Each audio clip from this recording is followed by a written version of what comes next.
kita harus menyediakan tempayan yang besar untuk menangkap makanan yang banyak. Problem kulit sebenarnya, jerawat. Saya ingin mempunyai suatu wadah gitu. Jadi dengan modal 5 juta rupiah, pegawai hanya saya sendiri dan suster satu.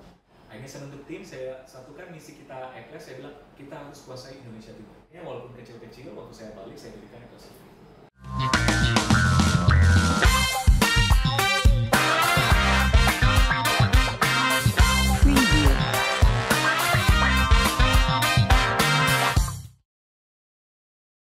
Tapi yang murah ya, karena saya nggak ada kapital yang banyak. Akhirnya teman saya bilang, dia buka salon di sebelah saya, waktu itu Mega Kuningan di salah satu mall. Dia langsung tembus Mega Kuningan. Langsung tembus Mega Kuningan. Luar biasa. Jadi waktu itu dia bilang, di tempat saya di sebelah saya ada satu kosong. Mereka lagi cari klinik kecantikan, lu mau nggak? Kalau lu mau, besok datang ketemu ownernya. Owner pemilik gedung itu. Oh ya, pas dia ada. Sudah, besoknya saya berangkat berangkat. Ketemulah si ownernya, cocok, dan mungkin dengan kemurahan Tuhan ya, dia kasih juga cara mudah bayar, saya dicicil dan sebagainya. Karena kalau saya bayar satu kali nggak bisa bayar, dia dicicil, mungkin saya cerita visi misi kita, company profile saya ceritain, dia kasih. Akhirnya bukan, 1 bulan kemudian gitu. Dok, saya mau nanya nih dok, klinik kecantikan itu kan banyak, latar belakang seperti dokter juga banyak nih. Tapi apa yang membuat ini saya confidence nih untuk menguasai Indonesia, untuk bisa menembus ibu kota? Ya, ini value pembeda kita. Kita selalu bilang, kenapa sih orang harus memilih Ekles? Ya. Pertama, kita adalah klinik kecantikan terlengkap di kawasan ini. Nah, jadi gini, kita tuh Ekles kalau membuka suatu klinik sekarang, itu harus paling lengkap di daerah itu. Jadi which is one stop solution, treatment wajah ada, treatment rambut ada, treatment body ada. Jadi orang tuh nggak perlu ke klinik rambut, ke klinik wajah, ke klinik body. Di sini semua ada. Jadi pertama klinik kecantikan terlengkap. Kedua, affordable price, harga terjangkau. Jadi klinik terlengkap, tapi dengan harga yang masuk akal, gitu. Nggak murah-murah banget juga, tapi harga yang masuk akal, harga yang masuk akal, gitu. Jadi servis bintang 5 dengan harga yang affordable, bukan harga K5, tapi yang affordable, yang harga make sense. Nah, yang ketiga ditangani oleh dokter dan nurse. Jadi kita, dokter mungkin udah biasa ya, tapi kita yang melakukan facial itu nurse memang, bukan terapis biasa yang dilatih. Jadi kita yang murni nurse yang lebih mengerti tentang kesehatan, sterilitas, gitu. Jadi yang melakukan facial kita di sini susah. Background education-nya itu nurse. Nah, keempat, facial steril dan disposable. Jadi sebelum pandemi pun kita sudah melakukan kegiatan new normal protokol. Sampai kita waktu pandemi dapat penghargaan kita dari instansi medis sebagai the best clinic new normal protokol. Yang kemarin saya lihat malah nomor 3 sekarang ya. Itu di Indonesia. Nah, akhirnya kita dapat, karena kita sudah melakukan new normal. Jadi walaupun facial cuma 100 ribuan, kayak spon sekali pakai, kita tunjukkan ke customer, shower cap sekali pakai. Jadi detail-detailnya kita harus perhatikan. Karena kan kita ini menyangkut perawatan wajah orang. Jadi butuh sterilitas yang baik gitu. Hasil memuaskan. Kelima, terus produk kita bersertifikasi BPOM dan halal. Nah, itu yang kita gampang. Dok, saya mau tanya lagi nih dok. Klinik kecantikan banyak. Terus dokter kan bukan latar belakangnya sekarang ini bukan hanya posisi sebagai dokter kecantikan, tapi kan lebih ke pengusaha yang menjalankan bisnis ini. Kira-kira kendala hambatannya itu apa tuh dok? Banyak. Orang mungkin cuma lihat 10 yang berhasil, tapi orang nggak lihat yang 90 percobaan di belakang. Gitu. Iya, apalagi orang sekarang sama sosial media, orang cuma lihat, wih gila keren banget, tapi orang nggak lihat 90 yang ke belakang. Darah-darahnya sebelumnya nggak lihat ya? Orang nggak lihat. Tapi gini Bu, semua ujian, semua tantangan kan kayak kita sekolah ya, untuk kita naik kelas. Gitu. Tapi itu yang saya bilang kita di awal, mindsetnya yang harus kita rubah. Bukan melihat seberapa besar tantangan itu, tapi melihat seberapa besar kita melalui tantangan itu sebenarnya. Itu yang saya ilhami, karena hari ini pun tiap pagi bangun, aduh ada pemeriksaan ini ke cabang ini udah puyeng kepala. Tapi saya sebagai manusia kadang-kadang merasa tapi kita harus cari solusi. Selalu kita harus cari solusi. Itu karena tantangan itu selalu ada. Tapi tantangan paling besar tahu nggak kulit kapan? Pandemi. Kita itu sudah ada 20-an klinik, ada hampir 300 karyawan dan harus tutup. Ya? Bukan nggak boleh bersentuhan. Nggak boleh bersentuhan. Harus tutup, itu bulan Maret itu tantangan, salah satu tantangan Ekles yang paling luar biasa. Dan waktu itu lagi bangun 4 klinik. Salah satu yang terbesar Manado, Kelapa Gading waktu itu, dan ada 2 klinik lain. Jadi tabungan saya menipis banget, tinggal ada tabungan cadangan saya untuk sewaktu-waktu kalau ada apa-apa untuk gaji karyawan. Resiko pemilik ya dok? Resiko pemilik seperti orang nggak tahu. Jadi pokoknya karyawan terbayar. Kita susah sendiri padahal orang nggak tahu ya. Padahal orang tahu ini, padahal orang nggak tahu kita nggak tidur semalaman. Curhatan. Orang nggak tahu sebenarnya. Dan waktu itu tantangan terberat kita, kalau tetap tutup 1 bulan saya bayar karyawan, bulan depannya pasti close tutup. Ya. Karena nggak ada uang lagi saya, gitu. Tapi itulah berdoa dan otomatis dan mindset dirubah. Oke, kita harus cari solusi. Gimana melalui pandemi ini, gitu. Itu yang saya bilang tadi about mindset. Bukan melihat tantangan, tapi melihat bagaimana kita melaluinya sekarang. Di titik sekarang ini, malah saya berterima kasih dengan adanya pandemi. Kalau nggak ada pandemi, ada hal yang saya tidak buat karena pandemi, gitu. Contoh kita akhirnya pakai home treatment, online store skincare kita upkan, gitu. Ada usaha-usaha yang akhirnya membuahkan hasil. Malah sekarang mungkin kalau nggak ada pandemi kita nggak tahu, kita nggak akan berbuat. Jadi never settle, go beyond ya dok. Iya, benar. Setuju banget. Terbang lebih lagi ya. Iya. Kalau sampai sekarang nih dok, pencapaian dokter ini kan saya lihat ada jadi host TV. Memang cita-cita saya dulu jadi dokter, pengusaha dan penyanyi, dan terjadi sekarang malah jadi host. TV host itu ya kayak kita ini saya nggak pernah bayangkan aku jadi TV host, nggak pernah. Ini cita-cita yang nggak dicita-citakan tapi jadi gitu. Nah ternyata personal branding itu sangat mempengaruhi kalau kita ada brand, gitu, personal branding gitu.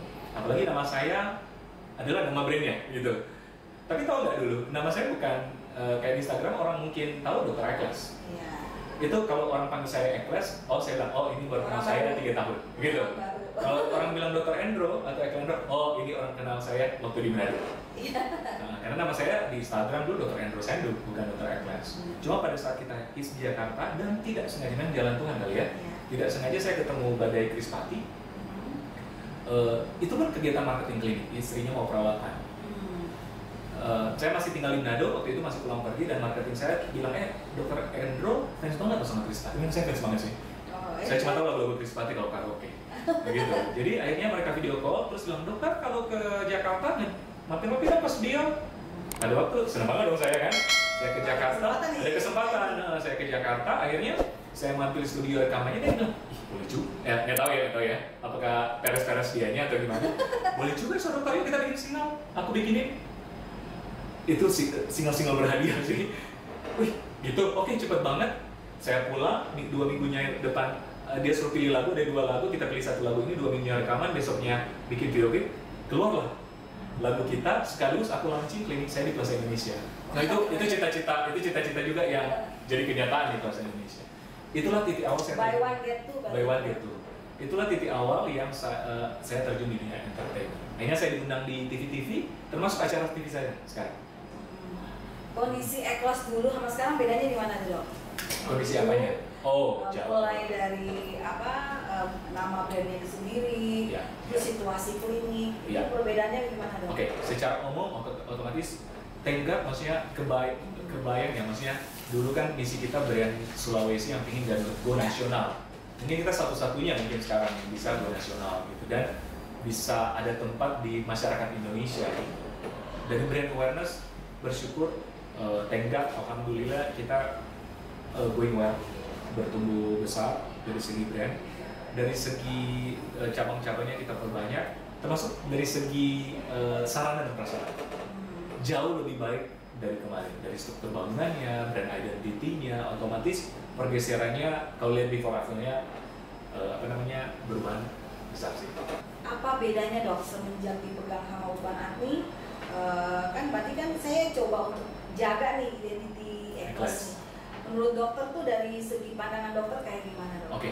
Ini juga mungkin yang perlu diperhatikan teman-teman pengusaha memang dan mungkin yang sering mengalami memilih kontraktor atau build apa sih istilahnya design and build ya kan, kontraktor itu sangat susah. Saya pengalaman ada yang setengah jalan di kontraktornya lari, ada yang jadi tapi tidak sesuai ekspektasi gitu. Itu mungkin pengalaman semua pengusaha.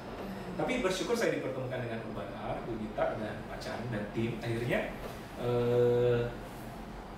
going well dari segi brand identity-nya berjalan baik, bahkan dikasih masukan-masukan yang otomatis baik dan komitmennya sih ya aku lihat komitmennya bahwa oke dokter kita bikin ini jadi seperti ini. Nah ini sangat langka. Itu sebabnya terima kasih. Dan ini bukan karena syuting di Barat ya, bukan di endorse. Ini memang the real testimony saya sebagai konsumen. Lupa ingat dok, kita tuh pertama kali kenal di mana ya dok? Dapat ingat dulu tuh di lift. Di mana ya? Kita baru tahu loh. Orang-orang kita juga kawan rumah ya, ya di lift ya? Ya di lift di Bolin ya. Iya, tidak sengaja ya? Iya, semenjak itu kan kita kenalan, iya. Oh kontraktor ya, apa bisa build ya? Dokter merasa beda ya, semenjak Urban Art pegang beda ya? Beda banget. Itu sebabnya sampai sekarang sih saya tetap mempercayakan pembangunan dan build Atlas Clinic di Urban Art. Nah dok, dengan perjalanan panjang gitu ya, saya aja kalau dengar dokter cerita tuh ya, saya udah 2 kali sih sebenarnya dengar ini. Ya. Tapi saya nggak pernah bosan. Bahkan saya bilang sama tim, saya bilang kalian harus dengar kalau dokter lagi cerita itu perjalanan untuk mencapai Atlas Clinic kayak sekarang itu nggak mudah dan luar biasa prosesnya.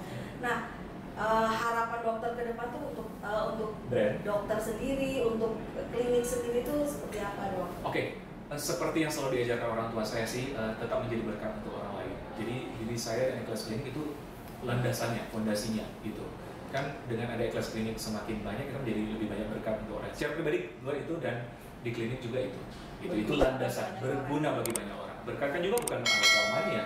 Contoh sekarang saya bentuk community dan sebenarnya untuk sharing-sharing, membangun pribadi yang berhasil. Nah, itu juga salah satu goal saya.